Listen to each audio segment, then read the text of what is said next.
Hello，我哋係 VHK 啊，我係丁丁，我係哈姆。我哋今日有嘉賓小儀啊。Hello，我係小儀。咁我哋今日係講咩題目呢？ BDSM 是什麼？係啦，BDSM 是什麼？你哋有冇定義 BDSM 係啲乜嘢嚟㗎？我覺得咧，初咧你就一定有個特定嘅定義，之後咧你嗰個定義咧可能會越嚟越窄啦，但係我又傾向係越嚟越闊咯。我都係，其實我個定義一開頭我都係偏窄，跟住後尾就好似入咗圈之後，就好似慢慢變得越嚟越闊，好似咩都塞得落去嗰種感覺。咁具體一開頭係有幾窄呢？係咪就係嗰啲影片啊，或者啲相啊，你見到嘅刻板印象，令到你覺得係嗰啲特定嘅嘢？係啦，大部分都係即係類似刻板印象咯，可以話。即係會係啲痛嘅嘢啊、打嘅嘢啊、辛苦嘅嘢，極端啲啊，少少極端嗰啲咯，係啊即係就將佢哋全部歸納於 SM 咁樣咯。好似同日常好唔同啊，即係正常人唔會諗到咯。係啊，嗰類咯，就會偏咗去嗰邊。之後咧，可能就會以呢個咁嘅基礎咧，就再去諗啊。之後可能有啲嘢就拆散，再諗下，其實啱唔啱我咧咁樣。哦，即係咪好似譬如如果真係完全對 BDSM 冇概念嘅人，就可能係睇電視啊、睇電影啊、睇動漫會有啲高踭鞋、皮鞭、皮，甚至係可能啲新聞比較血腥嘅、痛苦嘅。剝奪人哋同意嘅嘢就係 BDSM 咁樣咯。但係其實咧，去到中間咧，當你知道多啲嘢嗰時，你開始會確立咗某啲睇法嘅。但係其實喺我哋識得嘅人當中，都可以差異有幾大咯。其實嗰啲睇法，但係其實佢哋都未必會互相認同嘅，各自有各自睇法咯。我覺得好得意喎！我成日覺得 BDSM 圈入邊啦，佢哋唔知係咪大家都有個結界嘅，好似之前有同唔同人傾偈啦，佢哋譬如自己係 pet。咁佢哋就覺得，咦？呢個圈係冇 pet 嘅，好少 pet 嘅。譬如中意 sex 嘅 BDSM，呢個圈成個圈都冇人玩 sex 嘅。但係調翻轉，我又識得啲佢係唔中意玩 sex 嘅 BDSM 啦。佢哋就覺得，個個都玩 sex 嘅。唔知點解佢哋係會有個結界，見唔到佢哋想要嘅嘢。譬如我哋講其中一個類別啦，咁可能好多人都覺得佢唔係 BDSM 嘅。我喺 sex 嗰陣時，會加入少少嚇打啊，或者係壓制嘅小情趣咁樣。即係所謂 vanilla sex 嘅時候，係啦，有好多人可能都會覺得佢唔係 BDSM 咯，但係其實佢好明顯係有 BDSM 元素嘅。我都明點解你比較認真對待 BDSM 嘅人會咁睇嘅，因為通常我覺得 sex 裏邊加嘅小遊戲、小情趣呢，佢唔係好有動力去學多啲 BDSM 嘢咯，佢覺得係側邊嘅嘢。或者佢唔會話好用心去理解其實嗰件事真正嘅觀念係點樣咯。但係其實佢都喺個門口入邊咯，同埋其實壓制都係壓制，痛都係痛，刺激都係刺激。所以我覺得係其中一種睇法咯。其實雖然佢個睇法對睇得 BDSM 比較輕，甚至佢有啲人佢會覺得我唔係玩緊 BDSM 嘅，我只不過係加少少嘢啫。我覺得呢個位咧比較得意就係，譬如喺交友 app 啦，好容易見到嘅。我係玩 BDSM 嘅，你都係玩 BDSM，我哋不如出嚟玩 BDSM 啦。然後入到房之後呢，大家嘅 BDSM 其實個定義都唔同，可能佢會覺得，咦，呢個只不過係情趣，係 vanilla sex 嚟嘅。咁但係我玩 BDSM，我就應該要再重啲啦，再多啲先至係咯。其實唔一定咯，我覺得。同埋我覺得好多時候咧，有啲人點解會覺得好似頭先哈姆所講啦，即係講緊話可能箍頸啊，或者可能打屁屁呢啲，佢哋覺得唔係 BDSM， 有一部分嘅原因，我覺得係因為佢哋對 BDSM 係帶有一種刻板印象，佢哋唔肯承認呢一種係 BDSM，即係就好似如果佢哋承認呢個係 BDSM， 就搞到好似自己好似變態咁樣咯。我自己覺得咧，其實你堅持自己覺得屬於自己嘅 BDSM 係乜嘢係冇問題嘅。咁你可以話俾人聽，你話俾人聽點解我咁樣覺得，但係你就唔可以話人哋覺得嗰個唔係咯。純粹係咁樣，即係所以你嗰個對你嚟講係啱噶嘛，人哋嗰個對人哋嚟講都係啱噶嘛。其實仲有另外一類人咁樣，佢就會覺得 BDSM 係一樣好特別啊，即係有異於平常。我個睇法特別開放同埋特別先會明白嘅嘢咁樣咯。佢哋好中意，佢哋係 vanilla，我哋玩 BDSM 嘅人有一種自己係特別啲嘅優越感嘅，通常係。例如係喺個圈度咧，好中意你話我變態，多謝你稱讚我。係啊，我有聽過。係啊，即係呢個係佢哋嗰個觀念嘅重點咯，就係我係同人哋唔同，但係我同人哋唔同係代表我係接受得多啲嘢，同埋識得多咗嘢嘅人咯，係比較優越咁樣咯。其實每個人都好想自己係獨特嘅，但係因為佢個觀念係咁啊嘛，所以佢哋個中心思想會令到佢哋會喺個外形上啊，或者係玩法上會比較容易追極端啲咯，同埋追鮮明啲咯。即係頭先講話你好想自己係特別啊嘛，咁就話個裝扮或者所有嘢鮮明啲啦。但係唔知點解最尾出到嚟呢，就會走咗去黑板啦。會㗎，同埋大家黑板印象覺得最特別嘅嘢，未必係最啱你嘅嘢啊嘛。哦，係啊，係啊，係啊。譬如有啲人約一啲 Dom 出嚟見面，佢就覺得，咦，呢個 Dom 個樣好細個，你都冇氣場嘅。有啲人會問，咦，我可唔可以着到 Lolita 咁係一個 Dom 呢？咁有啲人就覺得，唔可以，因為 Dom 唔係咁嘅樣。但係如果我覺得我 Lolita 可以係 Dom 嘅話，我就會有獨特，我就追 Lolita，或者好多時係有啲黑色，即係黑板印象啲啦，黑色、紅色咁樣。係啊，黑紅色啊，好中意嘅。用嗰種咯，咁所以佢就會走黑板印象相反咯。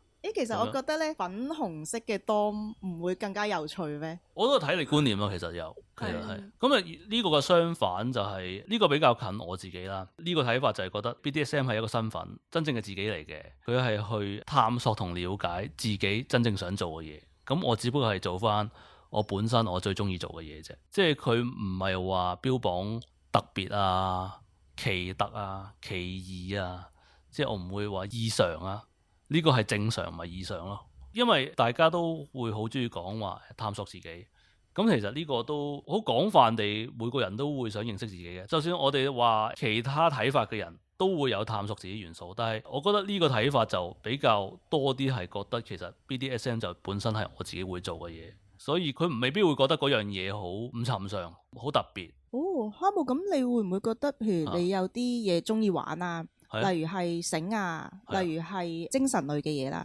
你覺得呢啲嘢係咪好普通嘅嘢嚟㗎？其實講緊探索同了解自己啊嘛。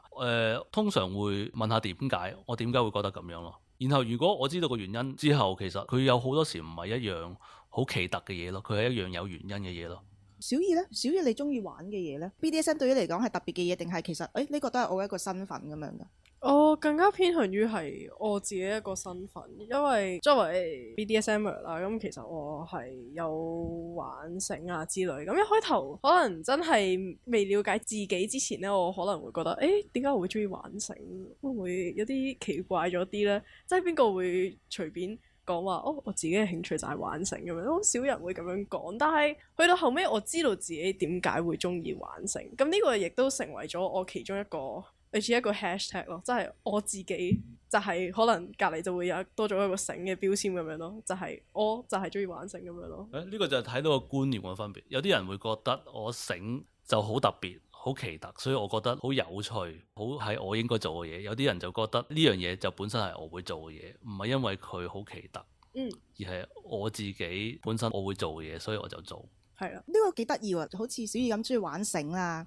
可能佢一個人嘅時候冇認識其他人嘅時候呢，就覺得咦，我中意綁人，我覺得睇住俾人綁嘅人好興奮，我係咪比較負面、比較變態？我咪有病呢？即係有啲人會咁樣諗噶嘛，因為佢唔知道呢個世界原來有其他人都係一樣嘅。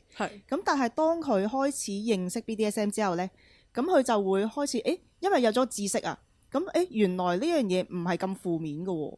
唔係其他出邊話我綁人就係為咗傷害人，唔係咁樣，即係你就會慢慢開始了解自己。其實可能我係有原因咁樣做，就變咗係一個身份咯。你講緊呢樣嘢呢，因為你開始講緊個病態或者係負面嘅嘢啊嘛。但係呢，另一邊廂呢，有啲人啊真係咁諗，佢可能會講BDSM 係一個病態。呢個我本身係好唔認同啦，我最唔認同呢個啦。但係其實係有啲人係覺得佢係病態。而且佢甚至佢唔覺得佢需要修正個病態。病態係大概可唔可以講多少少？有啲係會話我曾經嘅創傷，我心理上有個弱點，或者係可能有啲人呢，佢會好中意睇到血腥嘅嘢嘅，佢亦都會覺得嗰樣嘢係一樣特別嘅嘢。即係頭先講緊，譬如我哋接觸咗 BDSM 之後啦。有啲人會覺得，咦，點解我中意呢樣嘢？點解我中意控制，或者點解我中意俾人控制？又如果揾唔到答案呢，大家可能比較不安，於是佢哋就好容易會揾一個原因去證明我而家做嘅嘢係正常啊嘛。係啦，通常呢個諗法嘅人，佢個重點唔會放喺理解自己點解咯。咁但係佢就會係我就係咁樣，咁所以佢會將佢睇成可能病態但係冇問題咁樣咯。病態可能有啲人講到話我係童年創傷，係啊，都聽到好多 BDSM 會講嘅嘢嚟嘅。係但係我就會歸類就係頭先話，因為你每樣嘢都好想揾原因啊。其實多多少少每個人你嘅經歷都可能會有唔開心嘅時候，但係如果你將所有嘢都淨係用童年創傷或者係一啲創傷我遇過嘅嘢，而唔再去諗真正我點解呢？可能你嘅中意控制人嘅源頭並唔係創傷嚟嘅，可能真係單純中意。係啊，可能係你自己嘅性格，或者係好多嘢都可以係呢個原因噶嘛。打個底先，但係我又覺得就 prove 唔到佢唔係嘅。但係同時你都 prove 唔到人哋其他人都係病態咯。所以你唔知係咪，所以我覺得可以係佢哋個睇法咯。但係我會想知道點解咯。如果我覺得佢個睇法其實，咦係喎，可能你真係咁嘅原因喎，咁我就會原來係有件咁嘅事嘅咁樣咯。係，所以最傻嘅一啲嘢呢，就係有啲人好中意譬如前輩啦，或者係有一啲人啦，好中意話，咦你係 M，你一定係創傷啦，你一定係遇過啲乜嘢，你先至會咁中意呢樣嘢。其實呢啲人係傻嘅，我會話，因為你只可以自己不斷去諗或者探索你係一個咩人，你冇得你話人哋係一個咩人，或者你用一個框架框落人哋度咯。即係呢樣係太霸道嘅事。仲有一種呢，就係我要形容一下呢個比較係快感同埋性快感主導嘅，就係佢哋會將 BDSM 睇成係一樣引發激烈感官嘅一個方法咯。因為喺極端情況係啦，佢哋好似你譬如喺討論 group 度，好多時有啲討論就會話討論高潮控制啊、強制高潮啊。或者係點樣用疼痛去引致到嗰個快感啊？佢哋好多人都會好着重，去到最尾會有嗰個激烈嘅我叫做高潮啦嘅諗法咯。即係佢哋個 mindset 會覺得成件事就係要去到嗰個位。我覺得通常比較 sex 主導嘅，佢會好以 BDSM 去產生個激烈感覺。呢個諗法傳統嘅性就係，我一定去到高潮，咁我哋就完結咗件事啦。係啦，咁所以我玩 BDSM 都一定要去到好激烈嗰個位，然後先至學會完嘅。但事實上有好多人玩咗好耐，佢其實佢都話我就係需要呢樣嘢啦。咁所以佢又唔係話真係 vanilla 會諗嘅嘢咯。因為好極端啊嘛，一個好上癮嘅嘢嚟嘅。即係你平時你日常生活唔會去到嗰個位，所以大家都係好似上咗癮咯。係即係其實有時我自己同人 play 嘅時候啦，譬如 spanking 或者打或者疼痛係可以好容易去到嗰啲位嘅，好容易好多嘅情感啊、反應啊，好多嘢嘅。但係有時我玩，其實我同嗰個人喺張 sofa 或者係喺張床度，我哋拖住手傾下偈，我哋眼神交流都可以好舒服嘅情感交流嚟㗎嘛。係啊，可以咯。但係呢，我又會講返，其實我覺得又好合理，就係因為兩樣嘢幾啱放埋一齊嘅，但係只不過係唔係一定成日都要放埋一齊咯。即係而家呢個講法有好多人個着重點好強，就喺呢個位咯。所以就係呢個，我覺得係其中一個觀念咯，一個睇法咯。呢個類別佢個目標係一個最終激烈嘅一個感覺咯。有個分支就係我係咪一開始玩呢樣嘢，其實我就係要引致快感呢？定係我係引致一個情感呢？咁樣？呢個又有少少唔同咯，其實。因為 BDSM 當進行緊嘅時候呢，佢係有好多嘢好容易係混淆嘅嘢。你個痛苦可以係快樂，你個快樂都可以係痛苦，所以就最尾就會好混亂咯。如果你唔諗清楚嘅話。係啊，咁呢個其實好着重嗰個肉本身咯，我覺得係呢個比較多係肉咯，其實。或者其實精神上有強烈快感係有嘅，都唔係一定肉咯，但係個激烈感覺，我覺得個中心思想係。我講下一個類別，有啲人係比較情感向，呢個多啲關係啦，就係佢會比較多啲 fantasy 嘅，佢會係一個夢幻嘅嘢，一個有 BDSM 或者有嗰個人嚟到就會解決到我個自身問題嘅一個睇法。例子就係我本身冇乜嘢識，所以我就可以放空做一個10，咁嗰個當嚟到就會令到我好幸福。即係呢個係一個童話故事式嘅 BDSM 嚟嘅，就係我係永遠都係被拯救嘅公主啊嘛。呢個你就成日聽到啦，或者有個當，如果我揾到一個好貼合我個10，咁我就可以解決到我而家我 BDSM 嘅問題咯。即係尋找救贖感嘅嗰種感覺。係啦，呢個睇法你有冇見過先？其實有。係啦，我覺得好多，所以我就將佢變成一個類別咯。我覺得好容易呢，係因為大家最初頭嘅 BDSM 呢，每個人都一定係自己喺屋企幻想先噶嘛。係。然後你先至出去揾一個人，但係你幻想已經好美好啦，咁所以你就覺得，咦，我幻想我一定係出到嚟之後係點嘅。所以其實我覺得就算玩咗好耐，或者係佢都係好多時係會多啲係揾主揾奴啊咁樣咯，或者係有啲講法就係我要揾嗰個 top 就要係可以教我所有嘢嘅，咁佢就會解決晒我所有問題咯。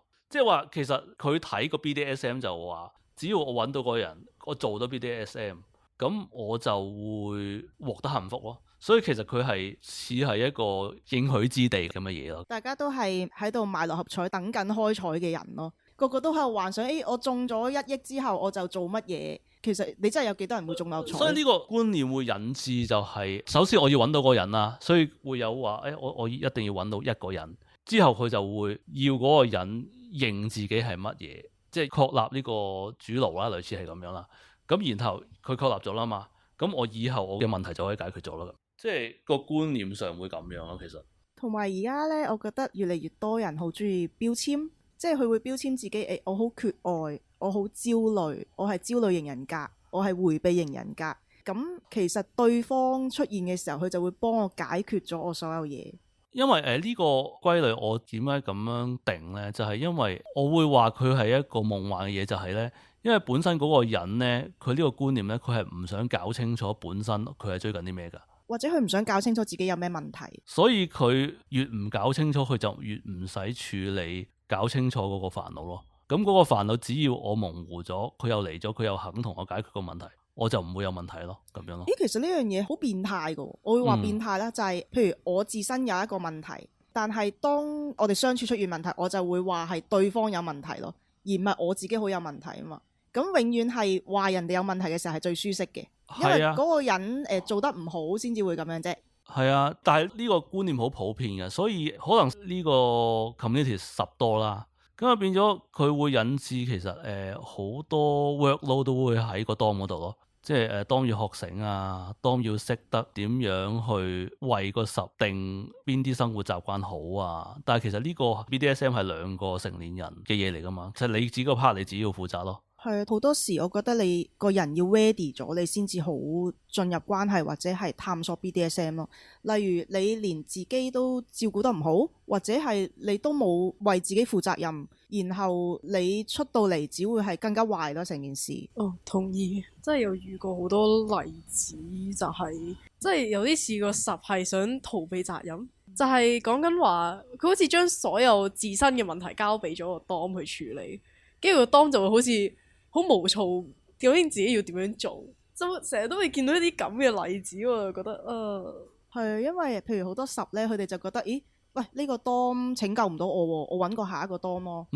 即係成日喺譬如而家 flat 啦，就會你一個月轉3-4個 Dom，成件事唔係做緊一個相處啊嘛，你根本就係逃避緊某啲嘢咯。係啦，但係其實呢個睇法易理解嘅，我覺得如果良好地睇就係佢似係對 BDSM 呢個幸福狀態嘅憧憬，令到佢會覺得其實佢好想要呢樣嘢，然後睇得夢幻咗，然後會引致嘅情況咯。我覺得係，而且就其實都普遍咯，所以係其中有啲人佢追求緊嘅嘢同埋佢睇到嘅嘢咯咁樣。咁啊，其實我哋呢係列唔晒所有嘢嘅，咁我哋講埋一個啦，呢個都普遍嘅，就係如果唔係咁玩，就一定唔係 BDSM 咁樣嘅睇法。類似嘅就係話，我唔強調嗰啲SSC 啊，或者係我唔做某啲安全標準啊，就一定唔係 BDSM 咁樣呢個睇法。因為即係可能我某啲安全標準，我一捉到嗰個人唔係，咁佢就唔係 BDSM，或者係佢冇情感，佢就唔係 BDSM 啦。或者你太多情感就唔係 BDSM 啦。hot 啲就冇 sex 就唔係 BDSM 啦咁樣。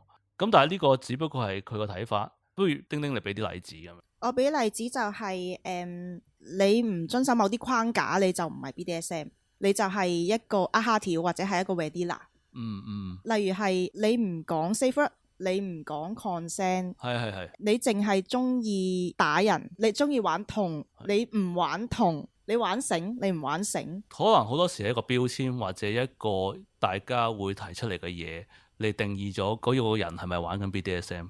其實好得意啊！就去翻我哋第一個講嘅嘢啦。譬如最初頭諗 BDSM 係好狹窄嘅一件事嚟嘅。咁但係你越玩越認識得多呢，其實你知道 BDSM 係一個超廣闊嘅嘢。如果你用一個好狹窄，你淨係話我覺得痛先係 BDSM 去 judge 人哋係咪 BDSM， 其實你只不過喺井底入邊咯。通常咁睇，佢哋會可能有啲考驗，或者有啲佢覺得係基本嘅知識，嗰個人唔識，佢就唔係真正玩 BDSM 嘅人。應該解釋一下啦。嗱，而家唔係講緊 consent 啊，或者係啲安全嘢，唔係唔支持嗰樣嘢，而係我會知道我點解要 consent。咁我話俾你聽，其實 consent 呢樣嘢係用嚟保障大家嘅基本意願同人權，同埋大家都做到自己想做嘅嘢。咁呢個原因，咁如果嗰個人覺得呢個原因啱，咁佢就會都認同 consent 呢樣嘢，而唔係話我本身我講 consent 佢就要接受。又有得意嘅，好多人講 consent 咧，其實佢唔知道 consent 係乜嘢，佢哋就係覺得，consent 就係你問我咯，原來我 yes say yes， 咁呢個就叫做 consent。但係其實 consent 入邊係包含好多嘢，就係知情同意啊嘛，就係我要俾足夠嘅認知你，然後你再去同意呢樣，同埋你要有足夠空間啊，足夠嘅承載量啊，你再去同意一樣嘢，咁呢個先至係一個叫做同意咯。有個實際例子嘅。嗱，假設我知道 consent 係乜嘢，咁我去到某啲位，我就會知道其實我呢個時候我問呢個人，佢唔係一個好嘅狀態決定，其實嗰個 consent 係唔成立嘅，因為我知道其實 consent 係咩嘛，consent 就係要尊重嗰個人嘅意願嘛，所以我會諗點解呢個時候 consent 唔 work。但係如果我淨係 focus 喺嗰個標籤嗰字或者嗰樣嘢度，我唔知佢點解呢，我就可能會話，佢講咗好嘅喎。咁我乜都做得㗎啦，咁會變咗你就會做咗啲嗰個人唔想做嘅嘢，但係喺一個冇用心理解嘅狀況下，其實我做足㗎咯咁樣咯。係，然後最尾呢，通常有時候出事啦，就係有啲當即係好似頭先哈姆咁講啦，我明明問咗咯喎，我覺得最尾出事嗰個人話原來唔係嘅話，我覺得我好委屈，其實我冇做錯。咁有啲人其實係特登嘅，咁但係有啲人呢，佢真係覺得自己無辜嘅原因呢，就係我以為我問咗個同意，我唔需要再去諗去當下係咪真係適合做呢樣嘢，咁所以佢先做咗一啲其實違反咗意願嘅事啊嘛。呢個係 consent 問題啦。我覺得其實喺啲安全性度呢，都好容易有咁嘅嘢嘅，因為可能喺一般嘅情況下，有啲安全嘅準則呢係通常都冇錯嘅。但係如果你有時喺特定嘅情況換咗情況，嗰個安全準則會引致危險呢。但係你用翻同樣嘅嘢，因為你唔理解點解要做嗰個安全準則呢，就會反而引致危險咁樣咯。呢個我想講少例子，就好似譬如每一個組織都會有自己嘅規矩嘅。譬如你佢會同你講，你唔可以講場內嘅嘢出去啦，你唔可以帶電話入場啦。譬如你有活動嘅時候，因為保障大家私隱啦。咁但係有好多好多 list 咗出嚟嘅嘢呢，有時係可能係之前嘅人傳落嚟啊，有時可能係你知道其他組織會有呢個規矩，所以你定咗落嚟啦。但係如果大家遵守嘅人，佢哋根本唔知道點解要 set 呢啲規則呢，其實佢哋一係就唔遵守啦，一係就好似頭先哈姆咁講，其實喺特定嘅情況，其實係一個危險嘅事。例如話我唔可以拎電話入場嘅，但係如果譬如你出咗事，你需要可能報警或者嗰啲嘢，咁我都唔可以話喂，你唔可以攞電話入場喎，你唔可以報警喎，咁呢樣嘢就係傻噶嘛。所以你要知道點解咯。因為頭先我哋就講咗好多人嘅睇法啦，我自己個主張就係，其實每個人都可以主張自己睇法嘅，但係當你同人溝通嗰時，我就會咁樣講咯，就係我覺得 BDSM 係咁樣，我點解覺得咁樣？咁如果人哋覺得我個原因係合理，咁可能佢會同我取同一個睇法，但係我唔應該覺得佢應該係同我一樣睇法，唔係我個睇法就唔啱咯。因為其實同樣佢都可以話俾我聽，佢覺得 BDSM 係咁樣。佢覺得 BDSM 係好重性嘅，點解佢同性咁有關呢？咁可能佢好有道理，咁可能我就會反而認同咗佢都有可能呢。所以其實係唔可以講話，其實你有自己真正嘅 BDSM， 但係呢個世界係冇正宗嘅 BDSM。我覺得因為佢 BDSM 本身係一個好闊、一個共享嘅一個 community， 係一個 community 啦，一個觀念啦。咁所以佢唔係屬於你自己，我唔可以用我自己世界就會覺得我個世界嗰啲嘢就係真正嘅 BDSM 咯。即係我另外定義咗一樣嘢，咁我覺得呢個係有少少邏輯謬誤嘅。咁但係我用呢個謬誤，我就要覺得所有人都要跟我個先係啱，咁就唔 work 咯。因為 BDSM 係自己嘅 kink 噶嘛，即係自己獨特嘅嘢啊嘛，其實係。其實我覺得幾好，頭先有講 community 啦，即係我哋係一個社區啊嘛。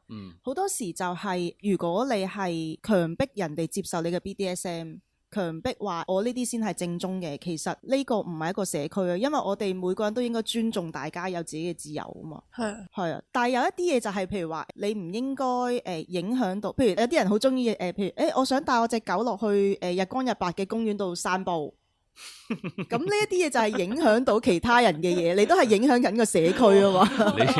係，所以因為我哋其實大家都係共享緊某啲身份嘅。但係我哋唔係主張你唔出聲喎。我係覺得你應該好主動地同人講，我覺得 BDSM 係點，你覺得點係點，但係你要講點解你覺得咁樣咯，唔係話我覺得係點就點咯。同埋好多時因為 BDSM 世界真係好大嘅，我哋就算玩咗10年20年，其實你所見到嘅世界都只係少少咯。即係有時你聽下人哋講嘢，你 open mind 啲，其實可能你自己都有唔同嘅 BDSM 再發展呢。我覺得而家去到呢個節骨眼嘅 BDSM 啦，佢其中一個優點其實有可能都係缺點嚟嘅，就係佢好闊咯。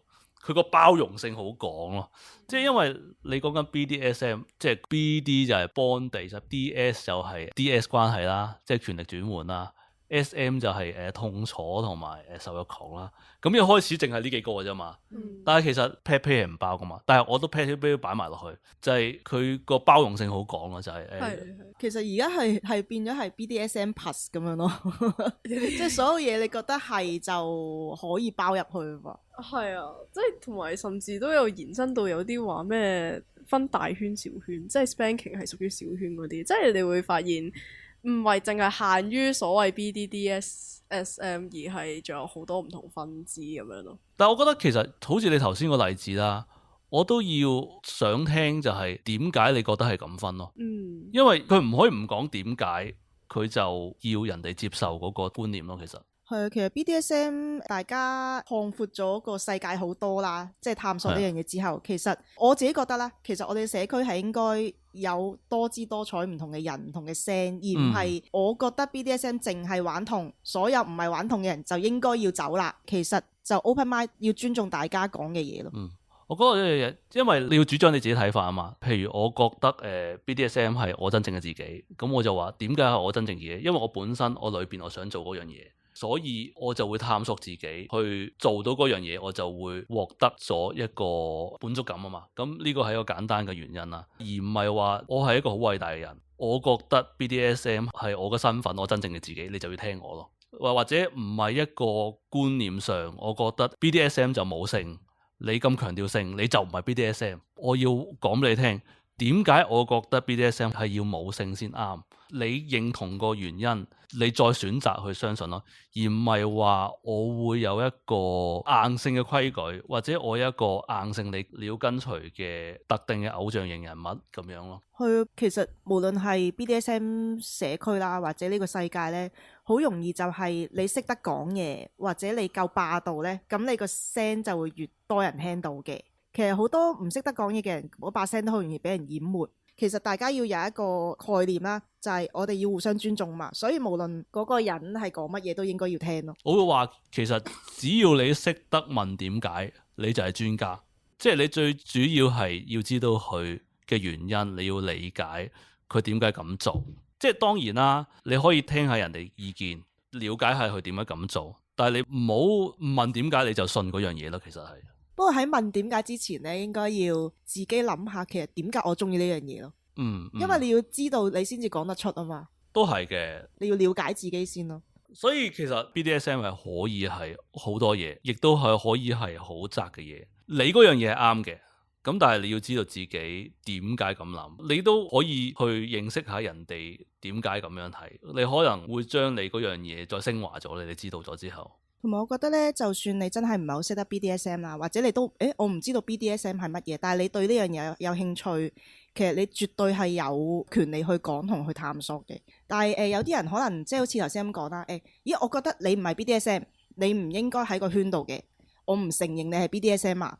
但係可能有啲人只不過係唔識咯。咁咁你趕走咗佢，其實佢喺出邊亂衝亂撞係更加危險。你應該教佢咯，可能係或者係啦，係要教咯，而唔係講緊話趕走佢咯。或者大家去傾下，你點解會覺得係咁？我又覺得點解係咁？你啱嘅嘢大家咪聽咯。其實係啊，我覺得大家傾下啦。之前話我係丁夫人信箱啦。係咁成日都係會有啲人問，其實我想探索呢樣嘢，但係我覺得，我唔識喎，或者我同我伴侶唔識喎。即係如果多啲人可以慢慢有耐性同人傾，其實你嘅 BDSM 係乜嘢啊？而唔係話你唔係 BDSM 啊。咁其實大家都會學得多啲嘢嘅。